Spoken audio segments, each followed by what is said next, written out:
Ah, Sige po, buksan po natin ang ating mga dalang Biblia sa Lucas chapter 13, verses 31 hanggang 35. Habang naghahanda po ako para sa susunod nating serye sa Sunday School, mag-reflect lang tayo. Mabilis lang na reflection sa mga bersikulo na ating babasahin, lalo na nag-overtime tayo sa ating service kanina. So, sandali lang po ito. Sandali lang. Yun lang po ang gusto kong sabihin. Lucas 13, verses 31 to 35. Dumating ng oras ding yon ang ilang Pariseo na nagsabi sa kanya, sa ating Panginoong Yesus, "Lumabas ka na at umalis dito sapagkat ibig kang patayin ni Herodes." At sinabi niya sa kanila, "Humayo kayo at inyong sabihin sa asong gubat na iyon, narito nagpapalayas ako ng mga demonyo at nagpapagaling ngayon at bukas at sa ikatlong araw ay matatapos ko ang aking gawaing pagliligtas. Gayon may kailangang ako'y magpatuloy sa aking lakad ngayon at bukas at sa makalawa sapagkat hindi maaari na ang isang propeta ay mamatay sa labas ng Jerusalem." So ang sinasabi ng Panginoong Yesus dito na kailangan siyang mamatay sa Jerusalem, sa krus, para sa ating kaligtasan. 34. "O Jerusalem, Jerusalem, na pumapatay sa mga propeta at bumabato sa mga sinugo sa kanya. Makailang ulit kong ninais na tipunin ang iyong mga anak, na gaya ng pagtitipon ng inahing manok sa kanyang sariling mga sisiw sa ilalim ng kanyang pakpak. At ayaw ninyo. Tingnan ninyo, sa inyo'y iniwan ang inyong bahay. At sinabi ko sa inyo, hindi ninyo ako makikita hanggang sa inyong sabihin, mapalad ang dumarating sa pangalan ng Panginoon." Ang ating Panginoong Yesus ay sa mga nakaraang bersikulo, bago ang ating text, sinabihan niya at nire-rebuke niya ang mga Pariseo at Eskriba patungkol sa salita ng Panginoon. Sinabi niya na masikip ang daan patungo sa langit at iilan lamang ang nakakasumpong nito. So indirectly, sinasabi niyang hindi sila papasok sa langit. At sa verses na ating binasa, makikita natin na merong threat, banta sa buhay ng ating Panginoong Yesus. So meron siyang mission, kailangan niyang mamatay sa Jerusalem para sa ating kaligtasan, at merong banta. At makikita natin sa kung paano po tumugon ng ating Panginoong Yesus, ay makikita natin ang kanyang loving determination na tapusin ang kanyang mission, tapusin ang trabaho na ibinigay ng Panginoon sa kanya. So ang unang reflection na makikita natin, gusto kong makita po natin na makikita po natin ang determination ng ating Panginoong Yesus na kung ano yung inumpisahan niyang trabaho, kanyang tatapusin. Wala siyang intensyong tumalikod. So sinabi ng mga Pariseo sa kanya, "Umalis ka dito dahil gusto kang patayin ni Herodes." So kung ano ang motibo ng mga Pariseo, hindi po natin eksaktong alam, pero alam nating hindi concern ang mga Pariseo sa ating Panginoong Yesus. So palaging sa mga gospel accounts, makikita po natin na ni minsan hindi naging kakampi ng ating Panginoong Yesus ang mga Pariseo. Posible na kinasabwat nila si Herodes at gusto nilang paalisin ang Panginoong Yesus at dalhin sa Jerusalem kung saan merong control ang mga Pariseo. Pero ganun pa man, ang punto, merong threat, merong banta, gusto siyang patayin. At sa verse 33, sinasabi doon na kailangan siyang pumunta ng Jerusalem upang doon siya ay mamatay. At sa verse 32, ang pinapasabi niya kay Herodes, umayo kayo at inyong sabihin sa asong gubat na iyon. Facts. Ang ibig sabihin nun, inilarawan niya si Herodes na isang mapanlinlang at mahinang leader. Narito, nagpapalayas ako ng mga demonyo at nagpapagaling ngayon, bukas, at sa ikatlong araw ay matatapos ko ang aking gawain. Ang ibig sabihin ng ngayon, bukas, at ikatlong araw, ang ibig sabihin nun, nakikita ng ating Panginoong Yesus na meron siyang short, definite time sa mundong ito na kailangan niyang tapusin ang trabaho na ibinigay sa kanya ng ating Panginoong Yesus. Kaya sa verse 33, sabi nga magpapatuloy siya, kailangan siyang pumunta ng Jerusalem para doon siya ay mamatay. So makikita natin ang determination na tapusin ng ating Panginoong Yesus ang kanyang mission kahit na mayroong banta sa kanyang buhay. At napaka importante na makita natin ang ating Panginoong Yesus sa kanyang determination. Makikita natin ang weakness natin, tayong mga Kristiyano, pagdating sa ating commitment. Napakadaling mag-volunteer sa una. Madami pong gumagawa ng ganyan sa una, nagbo-volunteer. Pero napakahirap ang manatili at tapusin ang gawain na ibinibigay sa atin ng Panginoon. At dito natin makikita ang weakness ng ating karakter. Ito ang isang problema ngayon sa maraming churches na binibigyan ng mataas na value ang gifts. Yung pagsiserve. Maraming mga churches talaga, ini-encourage nila ang mga members na mag-serve.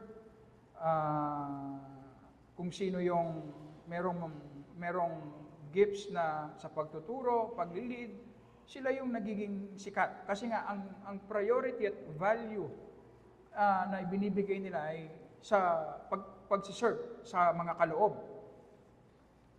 Ang ganitong klaseng kaisipan, alam niyo po ba, kung ang priority natin ay paglilingkod, darating ang point na titigil tayo o kaya mismong paglilingkod natin ay magiging kasiraan sa ibang mga tao. Dahil makikita po natin, gaya ng pinag-aaralan natin, ang priority dapat natin ay character, ang ating spiritual growth. Na makikita po natin na napakadaling pumasok sa isang gawain, mag-volunteer sa isang gawain, pero napakahirap ang mag-stay at tapusin hanggang sa dulo. Kasi ang pag-stay at ang tapusin ng ministry na binigay ng Panginoon magpatuloy sa kabila ng maraming paghihirap o problema, nagre-require ng character. At yun ang mahirap, at yun ang wala. Kaya makikita mo, maraming volunteer, pero kanaunan, tumitigil din. At applicable din yan sa ating trabaho, applicable din yan sa gawain sa bahay, applicable kasi, character kasi ang pinag-uusapan, kung sino tayo. At dito natin makikita na kapag nanghihina tayo at gusto nating tumigil sa anumang ginagawa natin para sa Panginoon, gusto nating tumigil sa ating devotion araw-araw kasi meron tayong problema, gusto na nating umalis sa ating trabaho kasi mayroong problema, gusto nating maghanap ng iba, gusto na nating tumigil sa ating ministry kasi hindi binigay yung gusto natin, makikita natin dito yung problem talaga sa character. Problem. Kamukha nung napag-usapan natin kanina, hindi maaalis yung mga problemadong tao sa buhay natin kahit saan ka pa. Merong problemadong tao na ibibigay ang Panginoon sa atin. Kahit saan ka pa, meron at merong problema na darating. Ang kailangan natin para ma-overcome ang mga ito ay character. So makikita natin ang ministry, hindi siya ordinaryong trabaho kamukha ng ating secular. Ang ministry, isang supernatural work ng Panginoon sa ating buhay na ini-empower niya tayo upang magawa natin ng tama at acceptable ang gawain na ibinigay niya sa bawat isa sa atin base sa kaloob na ibinigay niya sa bawat isa sa atin. At ngayon natin marirealize marami sa ating ginagawa nanggagaling sa ating sariling kalakasan lang. Hindi nanggagaling sa power ng Holy Spirit. Kaya napakadaling ma-discourage. Kaya walang power. Pansinin po ninyo, walang power, walang joy sa ating ginagawang paglilingkod. Makikita natin, mas importante yung nag-grow tayo. So hindi man yung ministry ang priority natin. Hindi yung ministry. Ang priority natin ay ang ating growth individually. Kapag nag-grow tayo individually, ang ibig sabihin, magiging useful ka. Magagawa mo ng tama. Kahit ang iyong trabaho, magagawa mo ng tama. So, kahit sa ministry, merong limit yung pagtanggap natin. Hindi natin pwedeng tanggapin ang maraming gawain sa church o maraming trabaho na napapabayaan natin ang ating sariling lakad. So, nandyan ang ating daily devotion, araw-araw. Yung meditation natin sa Word, yung time natin sa prayer, self-examination. Hindi pwedeng kumuha tayo ng maraming trabaho, secular work, na binabawasan natin yung time natin na para bang ang Panginoon, flexible naman. Hindi po. Kapag ginawa natin yon, wala tayong magagawang tama. Magiging miserable ang buhay natin. Magiging mabigat ang buhay natin. Kahit ang ministry sa church. Kaya merong limit. Merong limit. Isang paraan para ma-determine natin ang kalooban ng Panginoon, kapag merong binibigay na blessing ang Panginoon o additional work sa church man o sa labas, pwede natin ma-determine yan kung talagang kalooban ng Panginoon. Kung mababawasan yung time natin o madidistract tayo sa time natin sa Panginoon na ginagawa natin araw-araw, hindi yan kalooban ng Panginoon.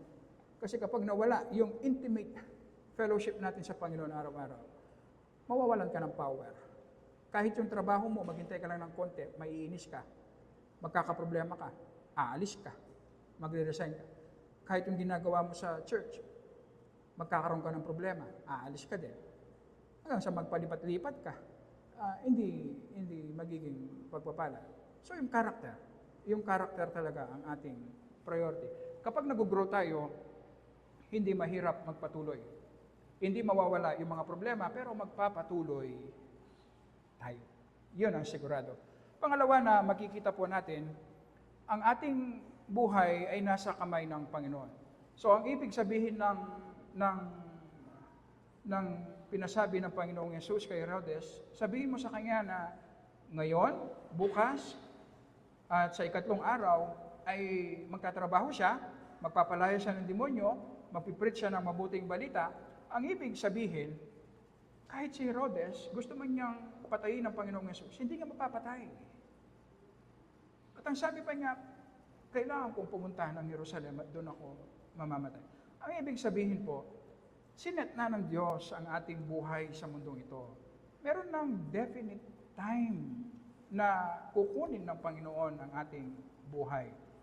Ang ibig sabihin, hanggang hindi po dumarating yung time na yon, walang pwedeng pumatay sa'yo. Walang pwedeng pumatay sa atin.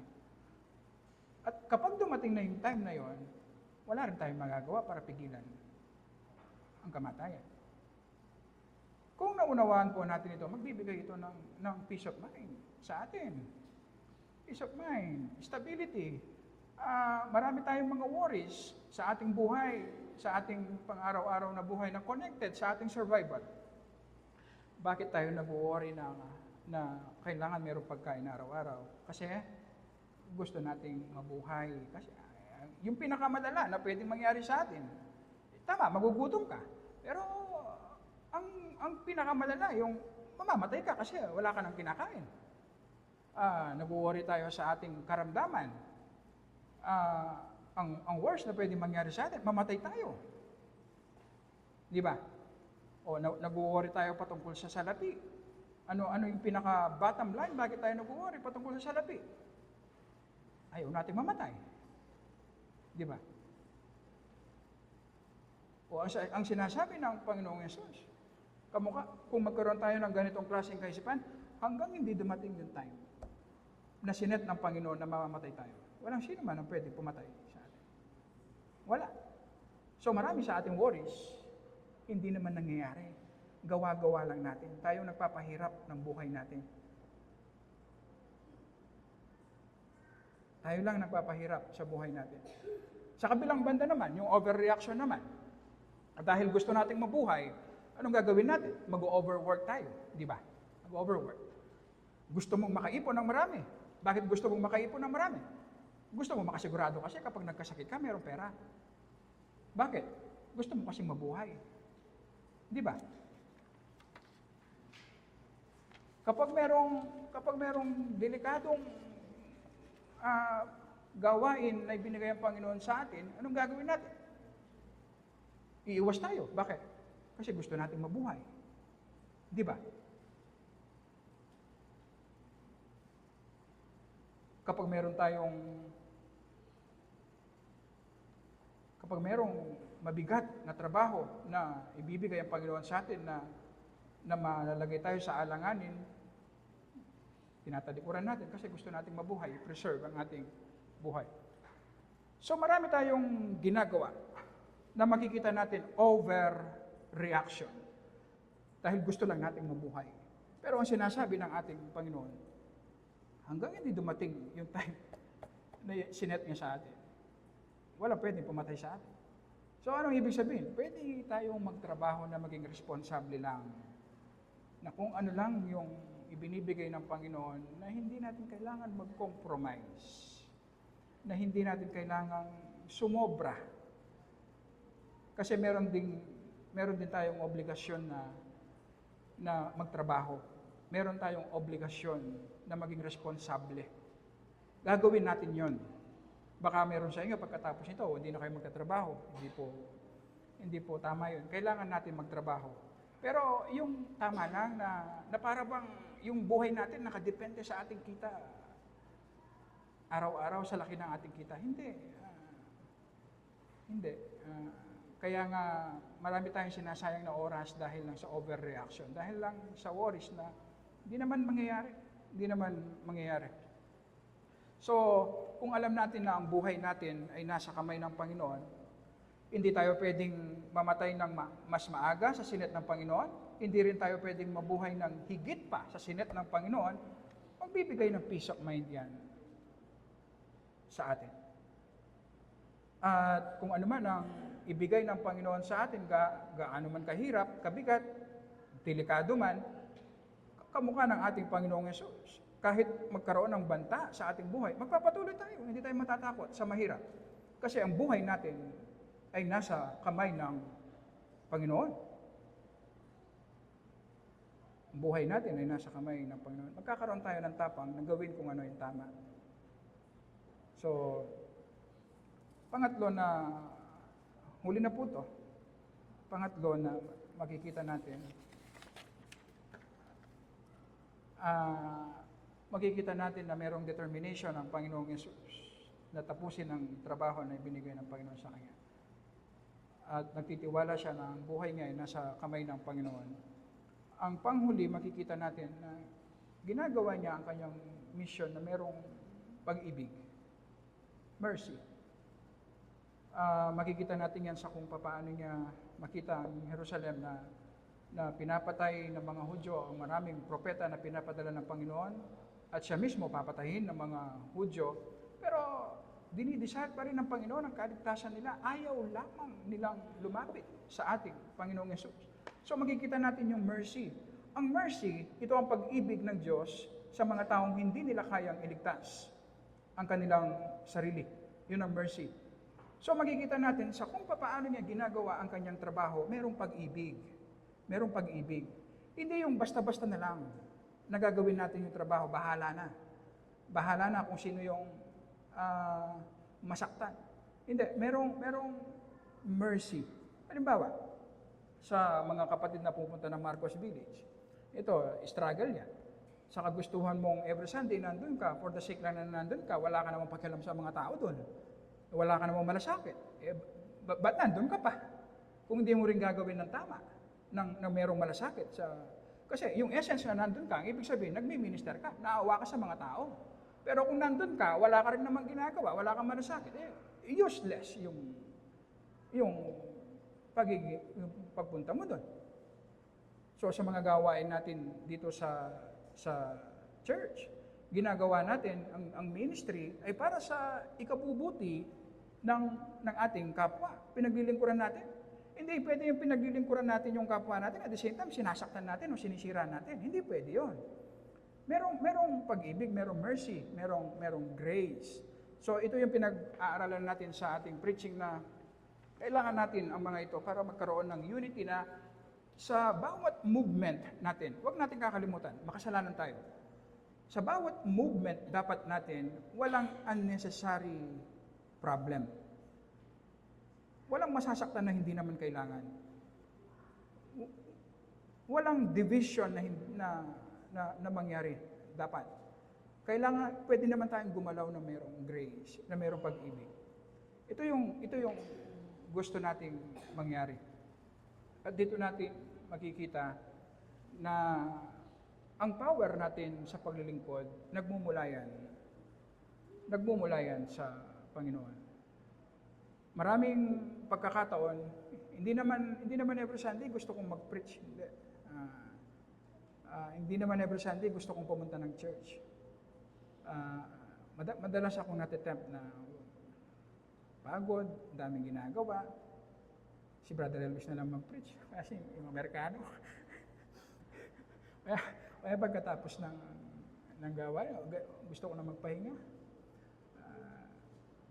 Merong ganong temptation. Pero every time na nararamdaman ko yung ganon, palagi akong bumabalik sa pag-ibig ng Panginoon sa akin.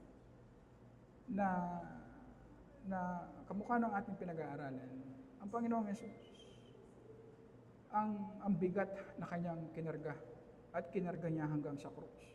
Para sa akin na hindi naman karapat-dapat. Kinarga niya yun para sa akin. Mahirap ba na kargahin ko yung bigat ngayon na ibinibigay ng Panginoon sa akin? Alam niyo po, paulit-ulit, nararamdaman ko yung bumabalik yung joy, yung strength. Ito yung wag natin kakalimutan. Pagdating sa ating katawan at kaluluwa, inseparable yan. Kahit ano pang sigasig natin pagdating sa spiritual, kung pagod na pagod ang ating katawan, walang sense. Try mong pumunta dito na Sunday, hindi ka nakatulog, at pagod na pagod ang iyong katawan, wala kang mapipikap. Wala. Meron din namang pagkakataon na mahina ang iyong katawan. Pagod ka nga. Pero dahil malakas ang iyong spiritual life, yung strength ng iyong spiritual life, kaya niyang i-overcome yung pagod. Kaya niyang i-overcome. At madalas, kung nararanasan niya na, alam niyo yung struggle ko sa muscle pain ko, talagang mahirap. Kumikirot yung muscles ko. Pero kapag nag-pray ako, balikan ko yung pag-ibig ng Panginoong Yesus sa akin, bumabalik yung excitement. Minsan nga gusto ko pang pumunta ng Marcos kahit hindi ko na kaya, binabawalan lang ako ni Sister Reyna. Sumusobra ka na naman, tapos niya, masakit na naman yung katawan mo. So ang point lang, normal lang yung makaranas tayo ng katamaran, ayaw na natin. Pero kapag dumating yun, balikan natin ang gospel, ang pag-ibig ng Panginoon. Kasi ang pag-ibig ng Panginoon sa atin, siya yung nag-create ng pag-ibig sa ating puso para mahalin natin ang Panginoon bilang tugon. At kapag regular tayo sa ating fellowship sa Panginoon, mararanasan natin yung katamaran. Pero lalakas tayo. Kailangan lang natin makita na merong kasamang spiritual problem yan. Merong kasamang. Hindi ka lang basta pagod. Hindi. Meron ding issue ng problemang spiritual din yan na kailangan i-deal. Kailangan i-deal. So, diyan pumapasok ang meditation, prayer. At saka yung isang pag-aralan natin, ito, mag-grow tayo kapag na-practice natin yung skill na ito. Hindi ba, dahil medyo matagal-tagal na tayo, kapag matagal-tagal na buhay, at marami ka ng sakit na pinagdaanan, yung mga basic na sakit, alam mo nating gamutin. Halimbawa, kapag nagda-diarrhea ka, alam mo yung gamot na kailangan mong inumin. Kapag may lagnat ka, alam mo na kailangan bumili ka ng Biogesic. Di ba? Alam mo nang hindi mo na kailangan agad-agad pumunta pa sa doktor. Pagdating sa ating spiritual life, kailangan dumating tayo sa point na kapag meron kang nakikitang sinyalis ng problema, kailangan alam mong gamutin. So, halimbawa, ayaw pumunta ng siyante, may problema to. Ano kaya ang problema ko? Pagod ako. Ay, tamad lang ako. So, bumalik ka ngayon. Kasi lahat tayo, paniwalaan niyo ako, lahat tayo, nararanasan natin ito. Halos every Sunday, kapag nahihirapan ako, ayoko na. Pero palagi lang bumabalik sa pag-ibig ng Panginoon. Yun ang solusyon. Para meron ka lagnat, uminom ka lang ng Biogesic. Ang Biogesic mo ay ang gospel. I-apply mo sa kaluluwa mo. Paniwalaan mo. Kapag naranasan mo ang pag-ibig ng Panginoong Yesus, kaya niyang i-overcome. Ano man yung physical barrier, kaya niyang i-overcome. Di ba, si Nanay Marita, siya yan, kasabihan ng mga matatanda. Kapag ayaw mo, maraming dahilan. Kapag gusto mo, merong paraan. So kapag empowered tayo ng Word of God, empowered tayo ng pag-ibig ng Panginoon, ano man yung nakikita natin possible na maging hadlang, kaya niyang i-overcome. Kaya niyang i-overcome. Kaya niyang i-overcome. Ngayon, kapag mahina yung spiritual life natin, dahil wala tayong daily devotion sa Word of God, marami kang nakikitang dahilan. Maraming dahilan. Maraming dahilan. Para hindi maglingkod, para hindi magpatuloy sa ating ginagawa para sa Panginoon. Maging lesson. Ginawa ito ng Panginoong Yesus sa kanyang determination, loving determination na tapusin ang kanyang mission para sa atin. So, ang ibig sabihin, ganun din sa atin. Magkaroon din tayo ng ganong klaseng determination na magpatuloy sa ating ginagawang paglilingkod sa kabila ng maraming paghihirap. At magagawa natin ito kung gagawin nating priority ang ating individual na pananampalataya, mag-grow tayo sa wangis ng ating Panginoong Yesus. At diyan papasok ang ating daily devotion sa Word and prayer. Imposible tayong mag-grow hiwalay sa ating daily devotion sa Word. Imposible. Alisin na natin sa ating mind na posibleng baka merong ang Panginoon dumiretso siya, i-bypass niya yung Word, dumiretso na lang mula sa langit. Hindi, walang ganun. Imposible. Kailangan ang ating daily devotion sa Word and prayer at ang ating obedience. Meron bang gusto magtanong? Kahit isa, dalawa lang. Kasi lunch, 12 o'clock na. Sige. Kung wala, si Brother Elvis, isara tayo sa panalangin.